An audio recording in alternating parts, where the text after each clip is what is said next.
오늘은 하나님이 원하시는 자녀 교육에 대해서 함께 말씀을 살펴보려고 합니다. 신명기 6장 6절로 9절 말씀에 보면 하나님이 원하시는 자녀 교육의 원리를 이렇게 설명합니다. 오늘 내가 네게 명하는 이 말씀을 너는 마음에 새기고 내 자녀에게 부지런히 가르치며 집에 앉았을 때에든지 길을 갈 때에든지 누워 있을 때에든지 일어날 때에든지 이 말씀을 강론할 것이며 너는 또 그것을 내 손목에 매어 기호를 삼으며 내 미간에 붙여 표로 삼고 또 내 집 문설주와 바깥 문에 기록할지니라 라고 말씀. 그리고 신명기 오늘 6장 6절로 9절 말씀을 보았지만 그 앞절인 6장 5절 말씀을 보면요, 이 성경 전체의 핵심적인 내용이 이 자녀 교육과 연결되어 있다는 것을 말씀합니다. 너는 마음을 다하고 뜻을 다하고 힘을 다하여 내 하나님 여호와를 사랑하라. 그렇습니다. 하나님이 원하시는 자녀 교육은 어떤 건가? 다른 것에 있지 않고 오직 하나님을 사랑하는 자녀로 키워라, 이 말씀입니다. 하나님께 사랑받을 수 있도록 키우기만 하면 그 자녀는요, 모든 것에 있어서 하나님께서 인도해 주신다라는 말씀입니다. 그런데 여러분, 우리가 그 사실을 잘 알아셔야 되는 게 뭐냐면, 누구나 자녀를 다 키우고 싶은 것은, 잘 키우고 싶은 것은 부모의 마음이죠. 그런데 말씀을 자세히 보면요, 오늘 이 자녀 신앙 고백에 있어서 그 첫 번째 교사가 누구인가를 우리에게 말씀합니다. 6장 7절, 신명기 6장 7절 상반절 말씀에 보니까 내 자녀에게 부지런히 가르치며, 이렇게 얘기하죠. 학교에서 가르치는 스승이 아니고 교회에서 가르치는 스승이 아니고 교사가 아니고 누구라고 얘기합니까? 집에서 양육하는 부모라는 거예요. 그러기 위해서 중요한 것이 있습니다. 그것은요, 부모의 삶이 자녀에게 모범적인 모델이 되어야 합니다. 얼마나 이 부모 역할도 하기 힘든데 이 모델까지 하려고 그러니 얼마나 힘들겠어요. 그렇죠? 왜냐하면 자녀는요, 부모의 앞모습보다 어떤 모습을 더 많이 닮아요? 뒷모습을 많이 닮아요. 뒷모습을. 다시 말해서 자녀는요, 부모의 말보다 너희가 이렇게 해야 잘 되고 저렇게 해야 잘 된다 라는 이야기보다도 부모가 살아가는 실제 모습을, 그것을 잘 보여줄 때에 거기서 더 큰 영향력을 받는다는 사실입니다. 그러므로 아무리 모태신앙이라고 할지라도요, 믿음으로 살지 않는 부모에게서는요, 그 자녀는 이중적인 삶이 나타날 수밖에 없어요. 왜냐하면 교회에 와서는 거룩한 직분자인데 집에 가면 그렇지 않은 거예요. 그러면 그 아이도 부모를 보면서 교회에 와서는 말하자면은 거룩한 모습으로 거룩한 척을 하는 거죠. 그러나 집에 가면, 또 세상에 나가면 그렇지 않는 그런 이중적인 어떤 삶의 모습을 가지고 살아간다는 겁니다. 또한 시편 127편 3절 말씀에 보면 이런 말씀이 있어요. 여호와의 기업이여 태의 열매는 그의 상급이로다. 그러니까 한마디로 자녀는 어떤 존재인가? 하나님의 선물이고 상속받은 재산이라는 것입니다. 이 말씀의 의미는 뭐냐? 자녀는요, 부모의 소유물이 아니다, 이 말입니다. 한국 부모님들은요, 자녀들을 생각할 때에 자녀들을 내가 낳았으니 내 것이다, 이렇게 생각하는 경향이 있습니다. 그러나 여러분, 자녀는 어머님의 몸에서 태어나는 그 순간부터 독립된 하나의 인격체입니다. 아직 신체적으로나 경제적으로 혼자 자립할 수 없는 그런 상황이긴 하지만은 장성할 때까지는요, 부모를 의존하고 또 부모의 양육을 받아야 하는 것이죠. 그렇다고 해서 그 자녀가 부모의 소유가 아니라는 거예요. 하나님의 선물이고 하나님께서 맡겨놓으신 그런 재산이라는 겁니다. 성경이 이 자녀들을 이렇게 하나님의 선물과 상속받은 재산이라고 한 이유가 있습니다. 그것은요, 하나님께서 허락하시지 않으면 자식을 잉태하거나 낳을 수가 없다는 사실입니다. 여러분, 대표적인 사람이 있죠. 아브라함입니다. 아브라함은 거의 100세가 이를 때까지 자녀를 갖기를 원했지만 자녀가 없었어요. 왜냐하면 하나님이 허락하시지 않았기 때문이죠. 그런데 어느 날 하나님께서 허락하시게 되죠. 그때 죽은 자와 같았던 아브라함이 100세에 그 아들 이삭을 품에 안게 됩니다. 무슨 말이냐면 부모는 하나님께서 하나님의 자녀를 경건하게 키우라고 내 가정에 맡겨주셨다는 그런 책임의식과 사명감을 가져야 한다는 말씀입니다. 그런데 오늘 우리는요, 이 답답한 이 엘리의 두 아들을 만나게 됩니다. 그리고 그들이 얼마나 불신앙적인가를 오늘 우리에게 보여주고 있죠. 그리고 그런 상황 가운데에서도 한나는 하나님 앞에 그 아들을 주시면 그 아들을 하나님 앞에 드리겠다고 서원을 하게 되죠. 그래서 그 낳은 아들이 사무엘이죠. 사무엘을 서원하여 나실인으로 하나님께 드립니다. 오늘 성경이 말하는 오늘 본문의 내용을 살펴보면서 우리가 어떻게 해야 하나님이 원하시는 자녀 교육을 할 수 있는가, 오늘 본문을 살펴보면서 몇 가지 말씀을 나누고자 합니다. 첫 번째는요, 하나님께 서원한 것을 지키는 것입니다. 사사시대의 한 경건한 여인이 하나님께 아들을 달라고 기도했습니다. 그 여인의 이름은 한나이죠. 성경은 한나에게 자녀가 없는 이유를 이렇게 말씀합니다. 사무엘상 1장 5절 하반절 말씀. 그러나 여호와께서 그에게 임신하지 못하게 하시니 라고 말씀하죠. 그런데 이스라엘은요, 여자들이 아이를 낳지 못하는 것, 우리 한국도 그랬죠. 저희 부모님 세대만 해도 그랬던 것 같아요. 아들을 낳지 못하면 시부모님께 특히 참 며느리들이 많이 좀 고생을 안 하셨나요? 예, 아들을 낳으셨군요. 요즘에는 또 딸을 또 귀하게 여기셔요, 그렇죠? 근데 이스라엘도 그랬다는 거예요. 이스라엘도 아이를 낳지 못하면 그것이 이 여성들에게는 수치였다는 겁니다. 그것뿐만이 아니라 자녀를 낳지 못하는 것을 무엇으로 여겼느냐? 하나님의 저주로 여겼다는 거예요. 그뿐만이 아니었습니다.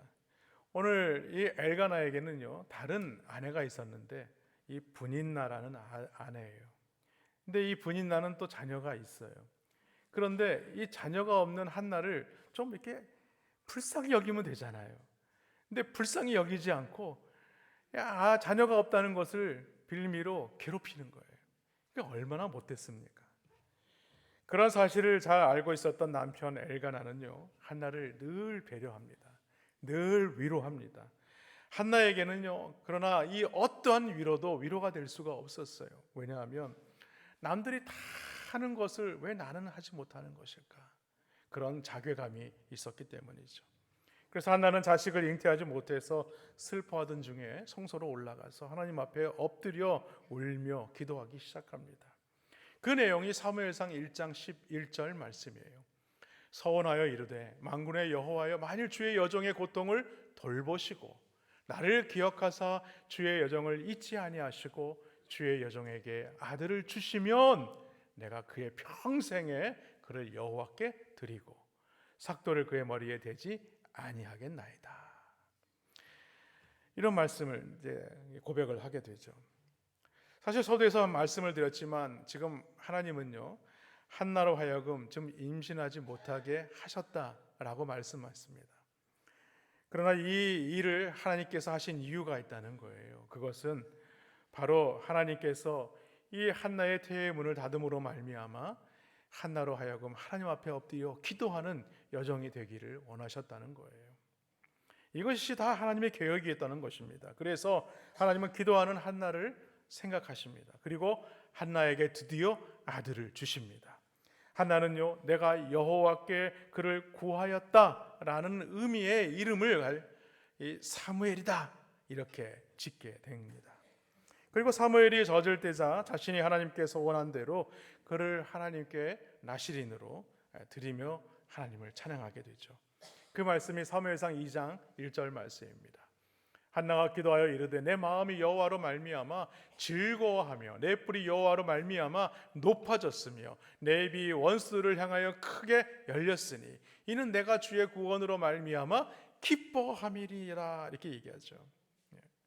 이 뿔이 높아지고 내 입이 열렸다. 이 얘기는 뭐냐면 그녀의 인생을 하나님께서 역전시키셨다라는 의미입니다. 성경에 보면 그런 사람들이 많이 기록되어 있어요. 대표적인 사람이 있죠. 요셉이 그랬습니다. 요셉은요, 형제들로 인해서 애굽의 노예로 팔려가게 되죠. 그러나 하나님께서 그를 예비하신 길이었어요. 그곳에서 하나님이 그를 세우셔서 애굽의 총리가 되게 하십니다. 또한 성경에 보면요, 요셉뿐 아니라 모세도 그랬습니다.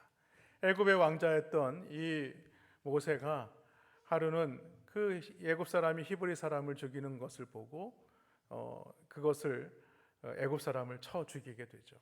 결국에는 도망자의 신세가 돼서 미디안 광야로 들어가게 됩니다. 거기서 40년이란 긴 시간 동안 양을 치는 목동이 됩니다. 그러나 하나님께서 그를 이스라엘의 지도자로 세우셔서 이스라엘 백성들을 출애굽하시고 하나님이 약속하신 가나안 땅으로 인도하는 그런 은혜를 허락하십니다.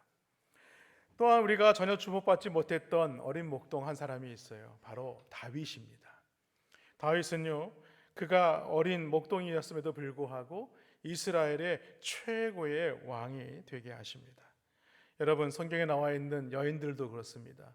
비천했던 기생 라합이라든가 이방인이었던 룻도 마찬가지죠. 결국에는 하나님의 예수님의 이 계보를 잇는 그 여인들이 되었다는 것이죠.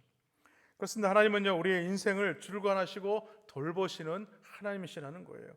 그래서 한나는 하나님의 섭리와 주권을 깨닫고 이렇게 하나님을 찬송하며 노래합니다. 사무엘상 2장 6절로 7절 말씀에 보면 여호와는 죽이기도 하시고 살리기도 하시며 스올에 내리기도 하시고 거기에서 올리기도 하시는도다. 여호와는 가난하게도 하시고 부하게도 하시며 낮추기도 하시고 높이기도 하시는도다 라고 말씀하죠. 그뿐만이 아니었어요. 하나님은 한나가 소원을 이행하자 그에게 자녀를 얼마나 주셨어요? 아들 셋, 딸 둘, 총 도합 몇 명? 6명. 6명의 자녀를 주신 것입니다. 하나님께서 한나의 태문을 닫으셨다가 기도하는 이 한나의 기도를 들으시고 태문을 열으셔서 그로 하여금 자녀를 풍성하게 주시는, 그래서 그의 인생이 역전케 되는 이 모든 역사가 어떻게 이루어지게 되었는가? 하나님 앞에 믿음으로 서원하여 기도하였기 때문이라는 것입니다. 두 번째로 하나님이 원하시는 자녀 교육은요, 죄를 멀리하는 것입니다.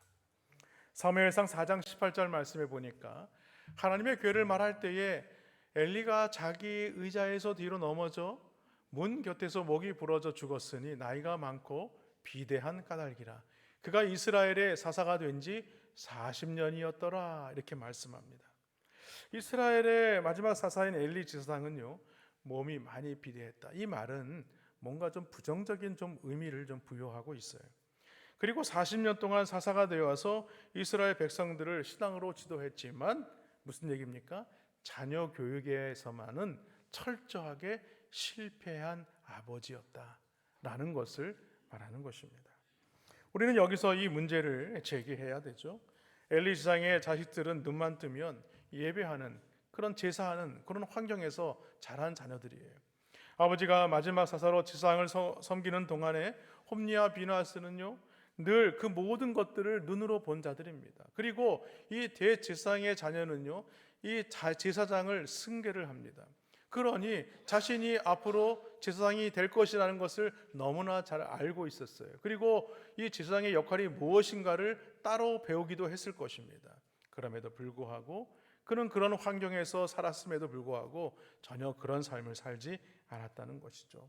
그래서 사무엘상 2장 12절은 이 두 아들을 이렇게 소개합니다. 엘리의 아들들은 행실이 나빠 여호와를 알지 못하더라. 여호와를 알지 못하는 두 아들이 더군다나 제사장이라는 것입니다. 그리고 그러한 일들이 가능했던 이유를 사무엘상 3장 13절은 이렇게 말씀하죠. 내가 그의 집을 영원토록 심판하겠다고 그에게 말한 것은 그가 아는 죄악 때문이니 이는 그가 자기의 아들들이 저주를 자청하되 금하지 아니하였음이니라. 결국에는 이 모든 저주가 임하게 된 이유는 뭐냐? 그 아들들에게 있었다. 그러면서 그가 아는 죄악 때문이라고 얘기합니다. 그러니까 그들이 이것이 죄악인지 아닌지 그 두 아들이 너무나 잘 알고 있었다는 거예요.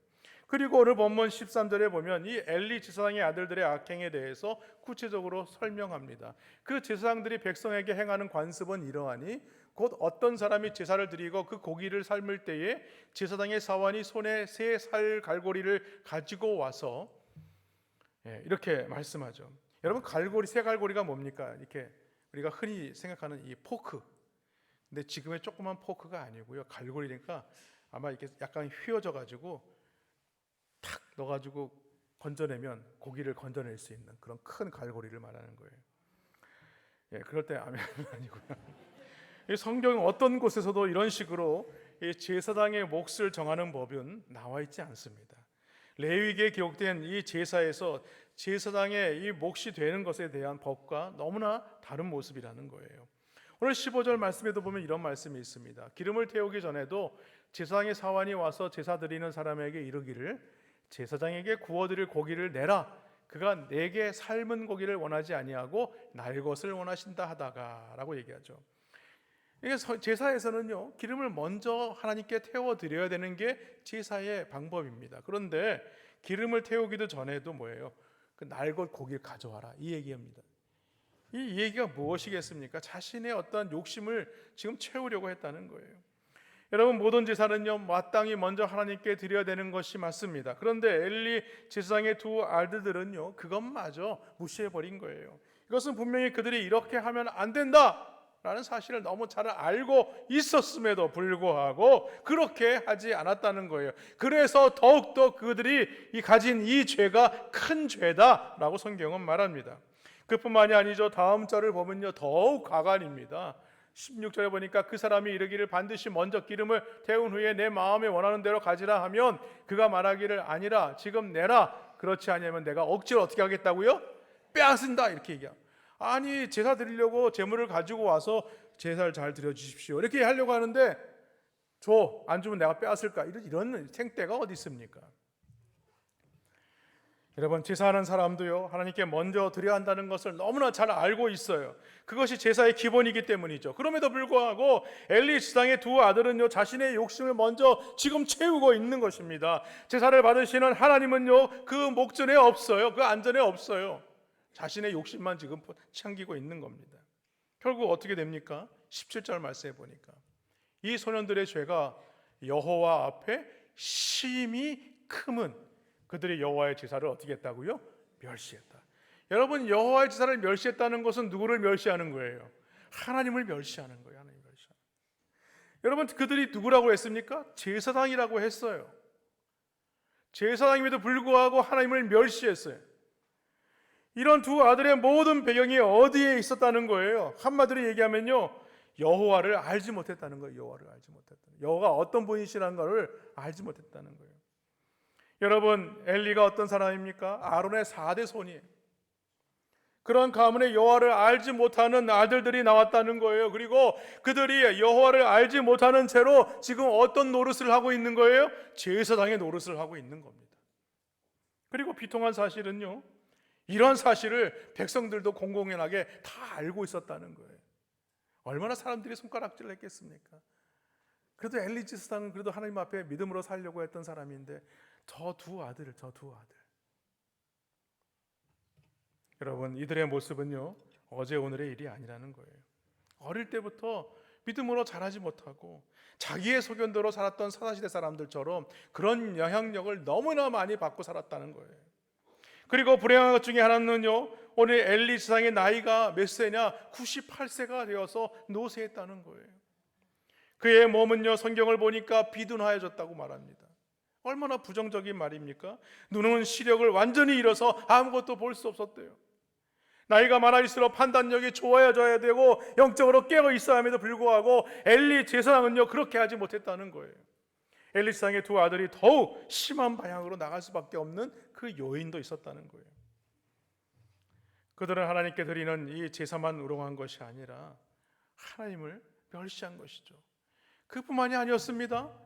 윤리적으로는요, 더 심한 범죄도 저질렀어요. 그것은 다름이 아니라 이 성소에서 수정되는 여인들과 동침하는 간음을 저질렀다는 거예요. 그런데 이 일에 대해 엘리 지상의 반응은요, 너무나도 무기력한 것이었어요. 23절 말씀에 보니까 그들에게 이르되 너희가 어찌하여 이런 일을 하느냐? 내가 너희의 악행을 누구에게 들어요? 이 모든 백성에게. 그런데 지금 엘리 지상을 이런 사실을 몰랐을까요? 알았을 거예요. 그런데 지금 누구 탓을 하고 있는 거예요? 백성 탓을 하고 있는 거예요. 자신이 들었음에도 불구하고, 자신이 두 아들을 지적하고 가르쳐야 했음에도 불구하고 그렇게 하지 아니하고 백성들이 지금 수군수군대고 있다. 그러면서 뭐라고 얘기하는 거지? 너희 행실을 조심해라, 이 얘기 아닙니까? 엘리사장은요 분명히 알고 있었어요. 그리고 그런 말을 들었다면 어떻게 해야 됩니까? 대지상의 입장에서 사생결단을 해야죠. 왜냐하면 하나님을 멸시하게 되면 자신의 두 아들과 자신이 어떻게 될 것이라는 것을 너무나도 잘 알고 있었기 때문에 그래요.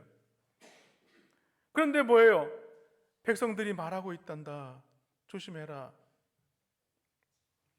엘리사장은요 계속해서 무기력한 말을 쏟아냅니다. 24절 말씀 보십시오. 내 아들들아, 그리하지 말라. 내게 들리는 소문이 좋지 아니하니라. 너희가 여호와의 백성으로 범죄하게 하는도다.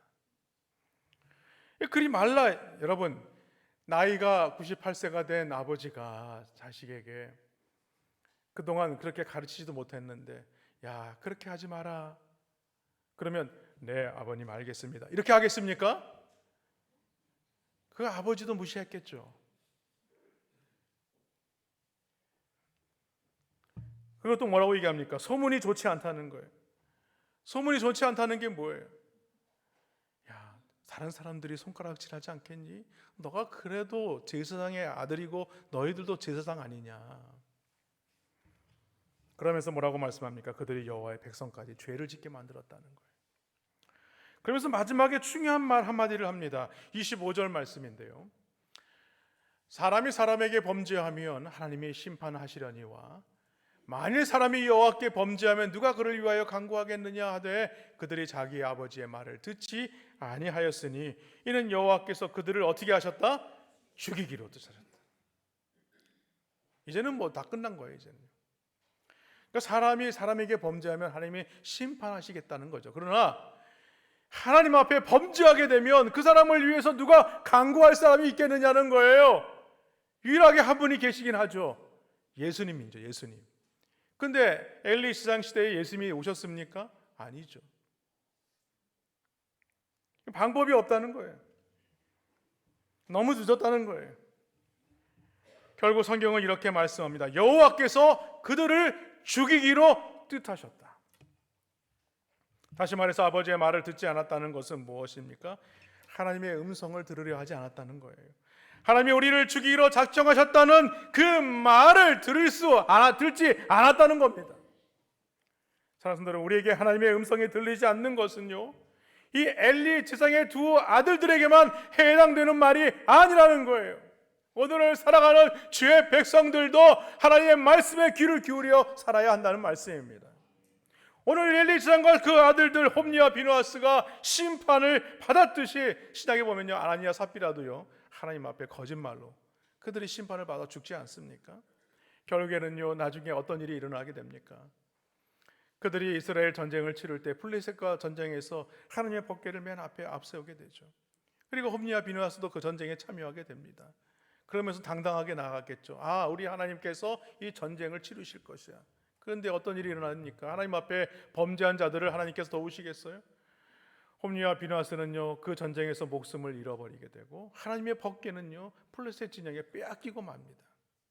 그 소식을 엘리 지상이 듣게 되고 그가 문지방에 넘어져서 목이 부러져 죽게 되고 그의 온 가족이 다 멸절되는 그런 일이 일어나지 않았습니까? 여러분, 하나님은요 분명히 심판하실 대상이 회개하지 않으면 심판하신다는 사실을 믿으시기를 주의 이름으로 축원합니다. 그렇습니다. 하나님의 경고하시고 책망하시는 음성이 들리지 않는다면 여러분, 그때가 가장 위험한 때예요. 회개하세요, 돌아서야 됩니다, 이렇게 얘기하는데 아 맞아, 돌아서야지 하면서 돌아서지 않으면 그때가 가장 위험한 때라는 거예요. 그때가. 여러분, 이런 말씀이 귀에 들려오면요 그래도 그래서 그 영혼은 가능성이 있는 겁니다. 근데 아무런 음성도 들리지 않는다면요, 그 영혼은 진짜 위험한 거예요. 진짜 위험한 거예요. 바라기는 오늘 하나님의 음성이 우리 가운데 선포되어질 때에 그 음성을 듣고 깨닫는 은혜가 있기를 주님의 이름으로 간절히 축원합니다. 마지막으로 하나님이 원하시는 자녀 교육은요, 하나님 앞에서 자라가는 것입니다. 우리는 먼저 오늘 18절 말씀을 한번 주목해 보아야 됩니다. 갑자기 말씀이 전환이 돼요. 전환이 되면서 사무엘에게 포커스가 맞춰지게 되죠. 사무엘은 어렸을 때에 세마포 에봇을 입고 여호와 앞에서 섬겼다. 근데 이 말씀 앞에 생략된 단어가 하나 있습니다. 그 접속사가 뭐냐면 그러나라는 말이에요. 그러나. 그러니까 앞에 엘리 지상의 두 아들들과는 다르게 오늘 사무엘은 달랐다. 지금 이 얘기를 지금 하고 있는 것입니다. 엘리상의 자식들이 그렇게 하나님을 믿지 않고 불량한 행동을 하였지만 사무엘은요, 세마포 에봇을 입고 하나님을 섬겼다, 순종했다라는 겁니다. 여러분, 에봇은요, 제사장이 입는 옷이죠. 출애굽기 28장에 보면 이 에봇이 어떤 것인가 소개합니다. 에봇에는요, 금과 보석으로 꾸며져서 아주 화려한 옷이죠. 그러나 오늘 제사장들이 입고 있는 옷은요, 그것과는 사뭇 다른 것이었습니다. 일반 제사장들이, 레위인들이 입는 그런 에봇이었어요. 분명한 사실은 사무엘이 제사장들만 입을 수 있는 이 에봇을 입었다는 거예요. 그리고 지금 사무엘이 나이가 많은 상황이 아니에요. 어린 아이예요. 아이임에도 불구하고 에봇을 입었다는 거예요. 이것은 엘리 제사장의 두 아들들과는 전혀 다른 모습을 가지고 하나님 앞에 순종하는 삶을 살아가는 이 사무엘의 모습을 보여주는 것입니다. 다시 말해서 엘리 제사장의 두 자식은요, 세상을 쫓아 하나님을 멸시하고 패악한 범죄를 저지르고 있었지만 아이 사무엘은요, 하나님께 순종하며 하나님을 섬기는 그런 대조적인 모습이라는 거예요. 그리고 그의 어머니 한나를 보십시오. 매년 드리는 제사 때마다 겉옷을 지어서 사무엘에게 입혔습니다. 이 얘기는 뭐예요? 꾸준히 그 부모로서의 그 사명을 잘 감당했다는 거예요. 하나님께서 사무엘을 잘 인도해 주시라는 그런 믿음과 확신이 있었지만 매번 이 사무엘을 돌아보는 부모의 마음은요, 이 사무엘을 향한 그 마음이 지극정성이었다는 것을 보여주는 거예요. 이 말씀을 통해서 우리가 알 수 있는 것이 있습니다. 그것은요, 하나님의 사랑은 우리에게 큰 영향력을 주지만 이 부모의 사랑 또한 우리에게 아주 큰 영향력을 끼친다는 사실입니다. 아이 사무엘은요, 혼자서 자란 것이 아니라는 말씀이에요. 그런 엘리 제사장의 자식들을 본받지 않고 하나님의 사랑과 부모님의 이 사랑 가운데서 자라갈 수가 있었다는 겁니다. 그런데 본문은 더 놀라운 사실을 말씀하고 있어요. 엘리 제사장이 비록 부정적인 어떤 말씀으로 그가 비대하고 눈을 볼 수가 없고 그런 상황이라고 설명하고 있지 않습니까? 한마디로 얘기하면 볼품없는 제사장이라는 거예요. 그런데 한나와 엘가나는요, 그런 엘리 제사장을 무시하거나 그를 멸시하지 않았어요. 엘리 제사장은요, 홈니와 비느하스 같은 못된 자식을 둔 아버지이지만 한나와 엘가나는요, 그런 제사장의 축복을 믿음으로 받습니다. 우리 20절 말씀에 보니까 이렇게 얘기하죠. 여호와께서 이 여인으로 말미암아 내게 다른 후사를 주사 이가 여호와께 간구하여 얻어 바친 아들을 대신하게 하시기를 원하노라. 이 얘기를 했을 때 많은 사람들이 코웃음을 지었을 거예요. 뭐라고 생각했겠습니까? 아유, 당신이나 잘하셔. 아니, 당신의 자녀들을 보시오. 당신의 자녀들은 저렇게 폐악한 짓을 하고 있는데, 아니 뭐 자녀를 앞으로 많이 낳고 잘 될 것이라고 축복하면 그 축복이 이루어지겠습니까? 그렇게 비아냥거리지 않았겠습니까? 그런데요, 한나와 엘가나는요, 그런 엘리 제사장의 말씀을 존중하고 그 축복을 믿음으로 받습니다. 그래서 자녀를요, 사무엘을 낳고 난 이후에 5명의 자녀를 더 받는 그런 축복을 받게 된 것입니다.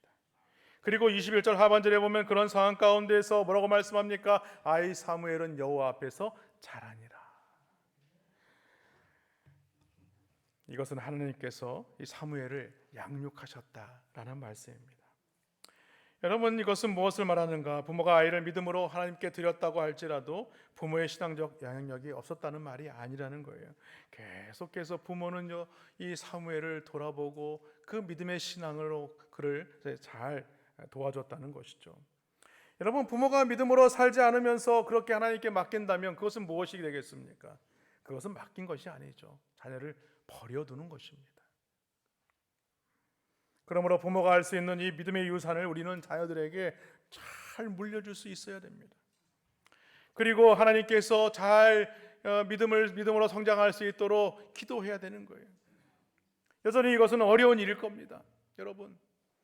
여러분은 우리가 자녀를 낳고, 요즘 젊은 세대들은요 자녀를 낳는 것을 되게 힘들어합니다. 왜냐하면 자녀를 낳으면 두 사람의 삶이 구속된다고 생각이 들어요.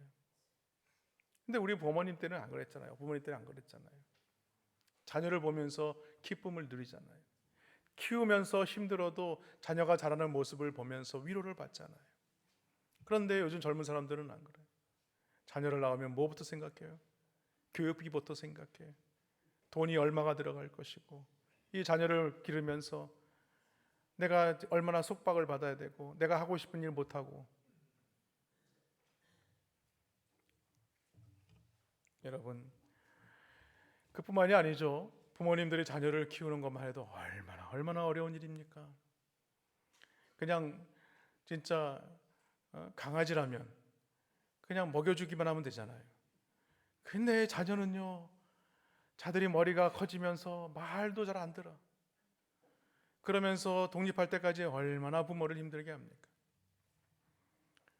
그러나 여러분, 이것은 어려운 일이지만 오늘 사무엘을 보시면서 하나님 그런 믿음을 가지시기를 주님의 이름으로 축원합니다. 여러분, 믿음이 옳게 들어간 아이들은요, 오늘 죄악을 대표하는 이 홈리와 비느하스를 따라가지 않습니다. 죄악된 세상 가운데 있어도 그 믿음 흔들리지 않아요. 세상에서도 하나님을 놓치지 않아요. 하나님의 말씀을 붙들고 살아갑니다. 여러분, 우리 자녀들이 그러한 자녀가 되어야 되지 않겠습니까? 오늘 우리가 어린이 주일을 맞이해서 오늘 성경은요, 엘리 제사장의 두 아들 홈리와 비느하스, 그리고 한나에게 주신 그 아이 사무엘을 비교하면서 우리가 어떻게 해야 하나님의 말씀으로 우리 자녀들을 양육할 수 있는가를 오늘 성경은 우리에게 보여주고 있는 것입니다. 바라기는 오늘 우리 자녀들이 하나님 말씀 가운데 온전히 자라날 수 있도록, 그래서 하나님께서 우리 자녀들을 이끌어 가실 수 있도록 하나님 앞에 믿음으로 맡기시는 귀한 은혜가 있기를 주님의 이름으로 간절히 축원합니다.